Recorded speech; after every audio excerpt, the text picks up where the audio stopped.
Hi, I'm Ron Mitchell, your host for GBH Amplifies, and the editor and publisher of New England's Bay State Banner. Today, we're talking education with two amazing guests, Dr. Tutwiler, Secretary of Education for the state of Massachusetts, and Dr. Jonathan Jefferson, President of Roxbury Community College. So please, stay tuned.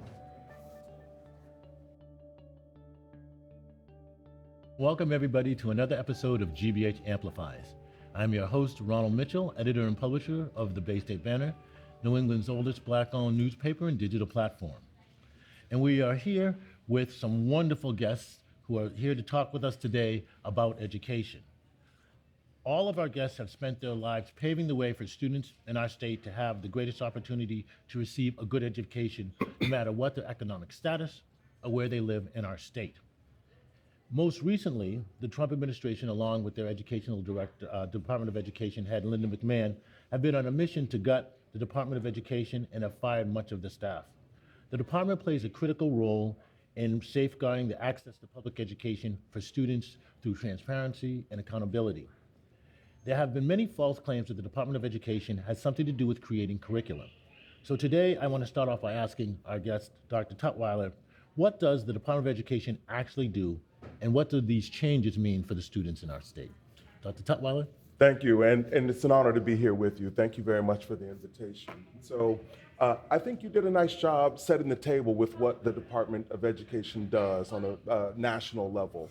I think its top line responsibility is to protect the rights, access, and opportunities for some of our most vulnerable students, students with disabilities, students for whom English is not their first language. They do that through their Office of Civil Rights. There was an office right here in Boston that was recently closed, whose responsibility was all of the New England states. And so that is a big function that entity does on behalf of students and their families. I'd also say an important thing that they do is to provide information and research around how is the country doing with respect to education. The National Assessment of Education Progress, or NAEP, is a national assessment that's done in 4th grade, again in 8th grade, and also 12th grade. They collect that data to provide information for states and for families to say, how are we doing as it relates to student progress in the academic space? And so there are really core and critical functions that the Department of Education does, and I'm really worried about the dismantling of it.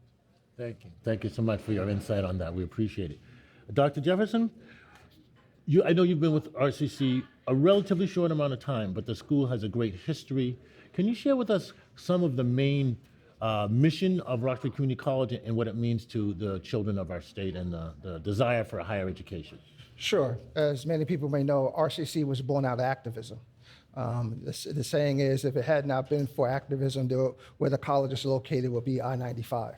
RCC is the only predominantly Black institution in New England, and its original purpose was to serve Black Boston, but we are an open access school, and we welcome anyone that comes in. Our motto is that we provide our community and our students with an education that matters in order to prepare them for either continuing their education onto a bachelor's degree or getting a job in a high demand field. Our goal at the college is to help our students to get from $0 to $115,000 as quickly as possible. Why $115,000? Because that is the livable wage in Boston, and we are located in the heart of Boston.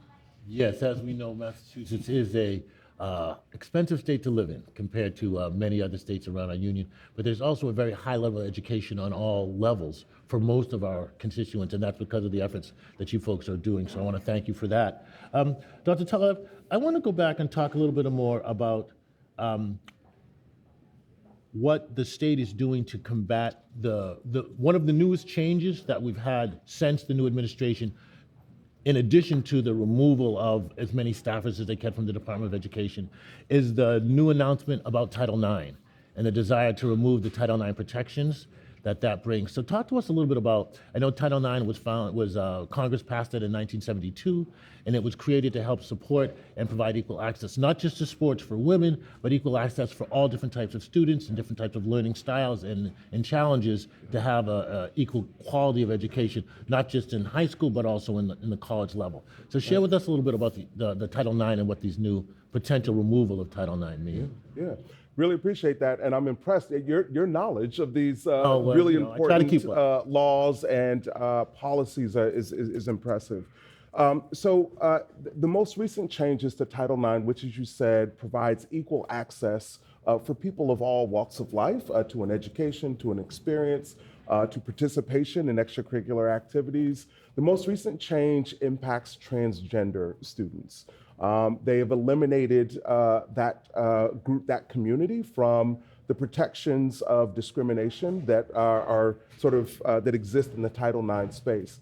That is the national scenario. In Massachusetts, however, gender identity is protected. Gender discrimination because of gender identity is protected by state law. And so in Massachusetts, I'd say we're not changing anything as it relates to access and experience, regardless of who you are or how you identify, because of our state laws. And we're really, really proud of it. It's anchored in a core value that makes clear that we want everyone to have equal access to participate meaningfully in their true, authentic selves.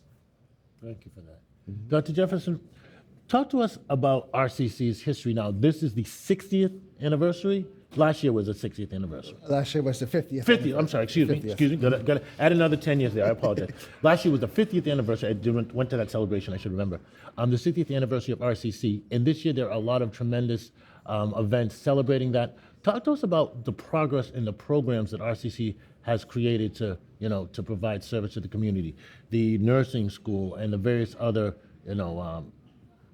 training programs through the university. Sure. So we've done quite a bit of work around green jobs, for example, smart building technology. We are the only community college in the state that is a center for excellence for smart building technology. So doing quite a bit of work around green jobs.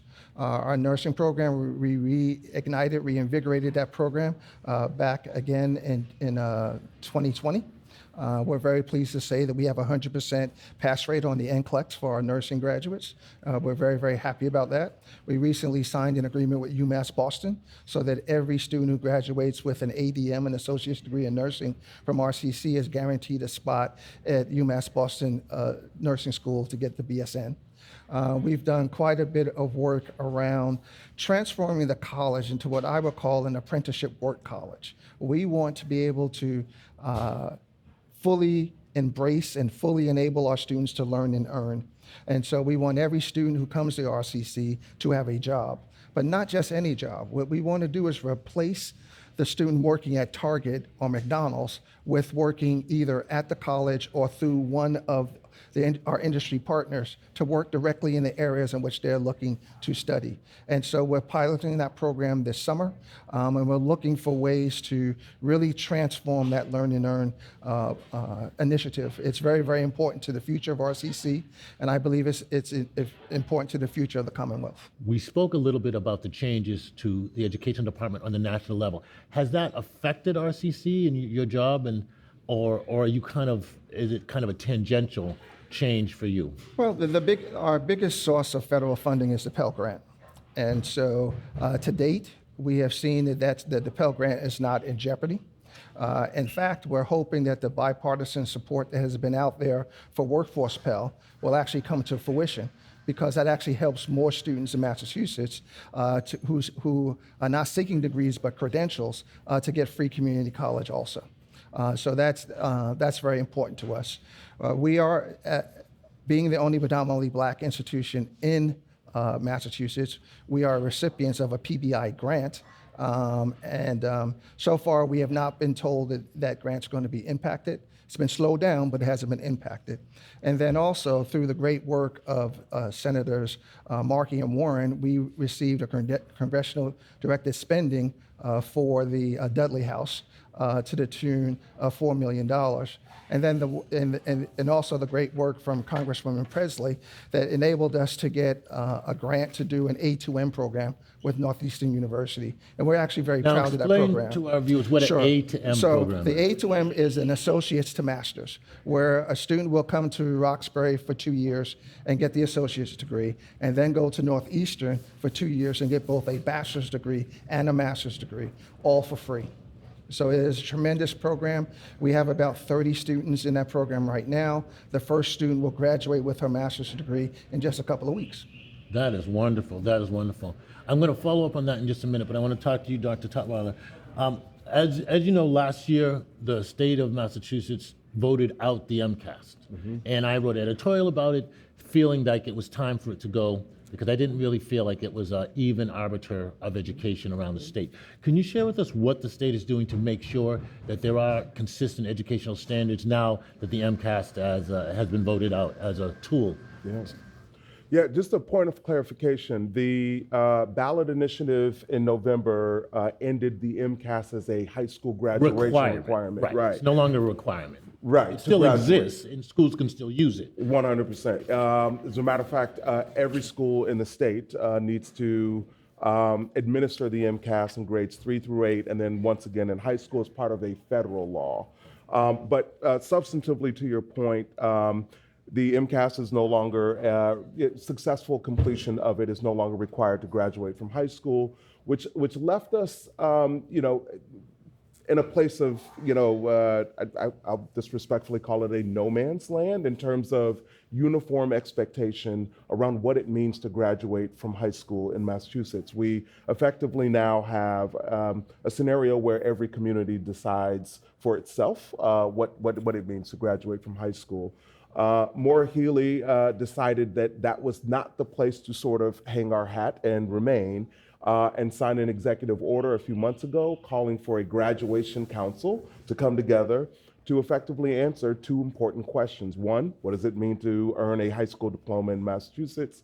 And two, how can we have confidence that every student, whether you're graduating from high school in Boston or Newton or Pittsfield, is meeting the same high standard. That graduation council began meeting a couple of months ago. We've had 2 meetings. We've already begun our stakeholder listening sessions as well to gather feedback.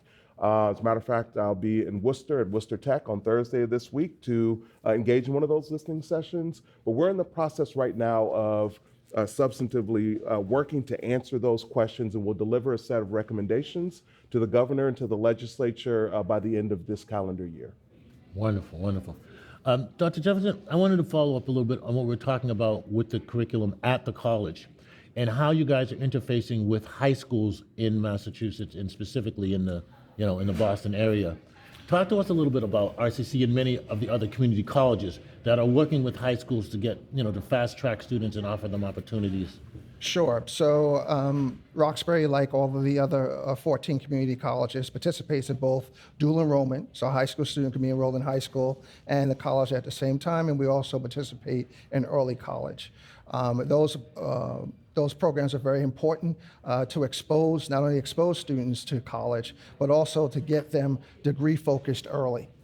In fact, we're working on a program for the accelerated associate's degree so that high school students will graduate from high school and that first degree at the same time. That's very, very important. We're working on a partnership currently with Madison Park.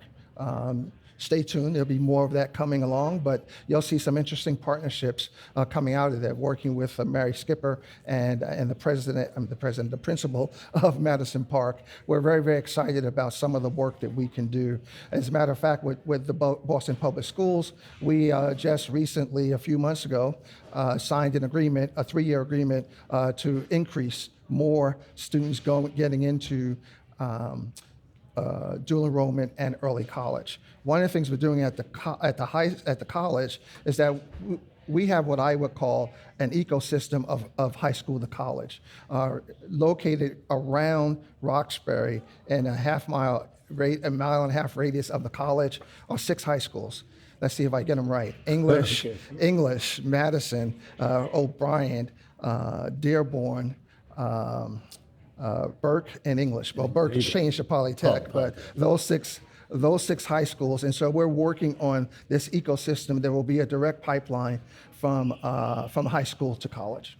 It sounds really amazing to hear that, because it was wonderful to hear about the programs that are helping RCC freshmen and sophomores get a head up in the college, but it's even equally as exciting to hear that folks in high school are now getting a leg up to get into college. Yes, absolutely. I have one's graduating this year, but I have 2 college-age students.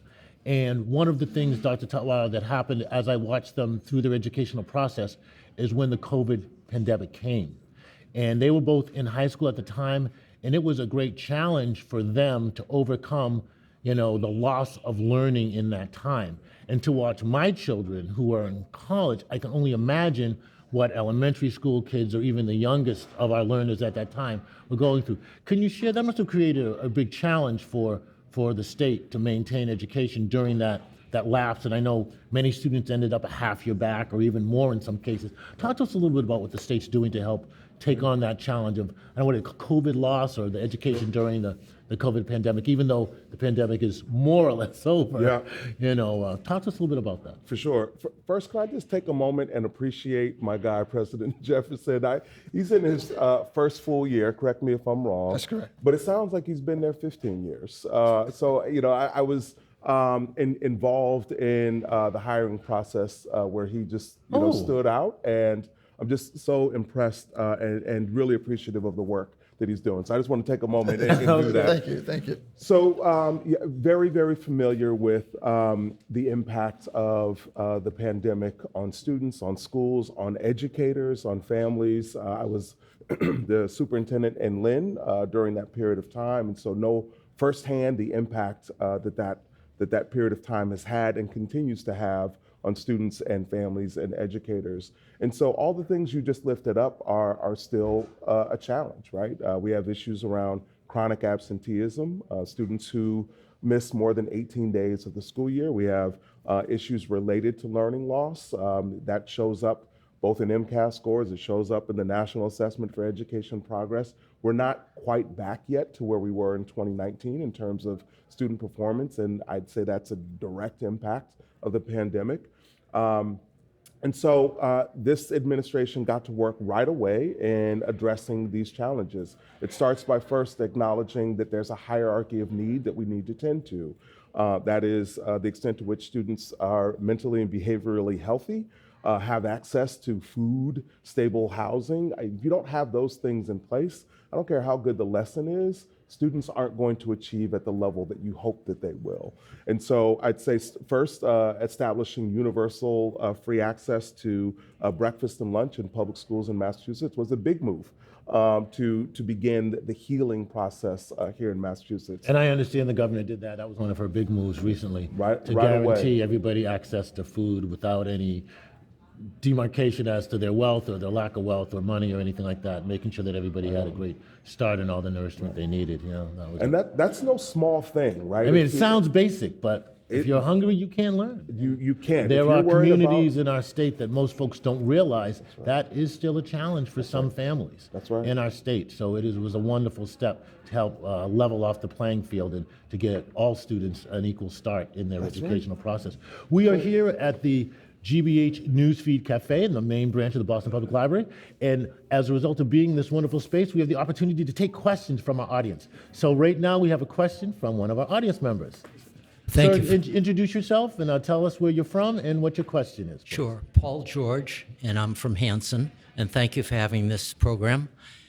Thank you, Paul. I'm a former teacher, but I suppose there's no such thing as a former teacher. Once a teacher, always a teacher. You'd never say a former Marine, right? No kidding. And it's the same quality of battle, some will tell me. Both of my parents are retired teachers, so same intensity in some ways. How can we show the students that we care about their environmental concerns and that we need and we value their help? Whichever who wants to start. Dr. I Jefferson? think we do that multiple ways. One of the ways in which is support systems we put around students. So it's not just food and transportation. It's not just tutorial help, but it's their whole health. And when you look at their whole health, you're looking at the behavioral, you're looking at the mental, you're looking at the environment. Environment has a tremendous impact on who we are and what we can become. And I think that if our students are fearful or they don't understand what's happening to them, then we're not providing them the service that they need. And so we have to address it through all of the holistic supports that we provide our students. Dr. Jeff, you want to? But yeah, I'll just build on that and say, be very intentional about teaching about it as well, right? Ensuring that in our curriculum frameworks that the environment, climate change shows up substantively. Recently, we just started a clean energy innovation career pathway in high schools. So providing those really substantive learning experiences, I think also is helpful. And I'll just name, we talked about mental health briefly just a moment before. Many students experience mental health challenges because of their concern about climate change and the environment. And so we've got work to do there for sure, but I'm really appreciative of the steps that we're taking. Thank you so Thank you so much. much, Paul, for your question. So I wanted to go back to you, Dr. Jefferson, really quick and talk about the wonderful history of RCC. One of the main staples of the university, and it's actually its own entity, but the Reggie Lewis Sports Center, Yes. right next door to the school that is underneath you guys' supervision. And Reggie Lewis, can you talk to us a little bit about what Reggie Lewis means to the New England community? Because I know it is a state-run facility that welcomes members from all over the state. Absolutely. And much of your programming is designed for athletes of all types. So talk to us a little bit about that and about this wonderful 30th anniversary Sure, celebration absolutely, that's coming absolutely. up this year. So we are so grateful and thankful to be the college that manages the Reggie Lewis Track and Athletic Center. It is the center of indoor track and field high school excellence. We host over 100 track meets during indoor track season. It is the vehicle for the community to address health and wellness. One of the things we want to do with the Reggie is we want to put a dent in the health equity gap. You know, that gap between Nubian Square and Beacon Hill. So we want to increase the programming through the Reggie. In fact, the gift that we received from the Boston Athletic Association helps us to do just that. That we added additional programming, we've added additional opportunities, and we've been working more with the community, with Boston Public Schools to increase health and wellness and awareness. In fact, this year is the 30th anniversary of the Reggie Lewis Track and Athletic Center, and we're hosting a series of events. A few weeks ago, we launched the Reggie Run. We had a fun run and walk with the participants. We had about 175 people participate in that. Coming up in July, we'll have a golf tournament. Hopefully, we'll get some teams out there to play some golf and to, again, raise some more money for health and wellness at the Reggie. And then we'll have a night at the Reggie and a health, wellness, and healing forum a little bit later in the year in September and October. The Health, Wellness, and Healing Forum is the second annual one, and it is a tremendous community event in which we bring together healthcare providers, health services together in one spot and really begin to address these disparities. Well, it sounds great. And I know that the Boston community needs to help address that health disparity that you were mentioning. Absolutely. And it's great to hear that you're partnering with the Boston Athletic Association, who are the stewards of the Boston Marathon, one of the most prominent sports events that happens in our state, one of the most historic. So it's wonderful that you guys have been able to partner with them and move things forward to help basically make a more healthy environment for everybody in our community. Absolutely. So that's a great step. Dr. Tutwiler, I want to just go back as we kind of rounding towards the end of our discussion to talk a little bit about some of the greatest challenges that you feel your department faces and how organizations and companies in Massachusetts can work with you to help face some of those challenges. Not necessarily just because of the reduction from federal government, but overall, what are some of the challenges that you need partnership from our community? Yeah. So I would go back to the issue around chronic absenteeism. Last year, almost 20% of Massachusetts students in K-12 space were chronically absent, right? That is an astronomical number. 2019 and the years before, the number tended to be around 12, 13%. So we are still, again, feeling the impact of the pandemic. And absenteeism is a multi-layered, complex issue. Sometimes it's a mental health challenge. Sometimes there's a relational issue within schools. Sometimes students just need a connection, mentorship, someone who's helping them see the value in attending every day. And so school districts that have partnered meaningfully with community-based organizations, with community health centers, have seen real increases in their decreases in their chronic absenteeism rates. I would hold out the Tansy Elementary School in Fall River, who saw a 20% decrease in their chronic absenteeism rates, and all of the things that I just named, community-based partnerships, really coming together around highlighting the importance of attending every day. Now, led to that. is my assumption correct that this happens more in the high school range, or is it all through? You're saying the elementary school as well? In a post-pandemic area, it knows no stranger. We see it in the elementary level, we see it in the middle school level, we see it in high school as well. Well, that's a shame, but I'm glad that you guys are working on that. As we begin to wrap up now, I'd like to give you guys the opportunity to just share some last-minute thoughts about what's going on with your college as well as with the state of education here in Massachusetts. We'll start with you, Dr. Jefferson. Sure. I'm very happy to be in a state that values education. I want to thank the Healy Driscoll administration for all that they've done for higher ed in particular, but education in general. It's very comforting to be in a state where education is valued and in a place where education is top-notch. I would just echo that and express deep appreciation. I've never felt more privileged to live in Massachusetts than now, and we are a state that prioritizes education, and all of that is anchored in a set of core values inclusive of diversity, equity, and inclusion. You've heard that from the governor, you've heard that from A.G. Campbell. It's just a reason to feel proud to be here. Well, I want to thank you both for joining me today. Dr. Tutwiler, who is the Secretary of Education for the state of Massachusetts, and Dr. Jefferson, who is the president of Roxbury Community College. Thank you guys so much for joining us and sharing your thoughts. This wraps up another episode of GBH Amplifies. I'm your host, Ronald Mitchell, the editor and publisher of Bay State Banner, New England's Black-owned newspaper and news platform. BayStateBanner.com is the website, and I want to thank all of you for joining us today.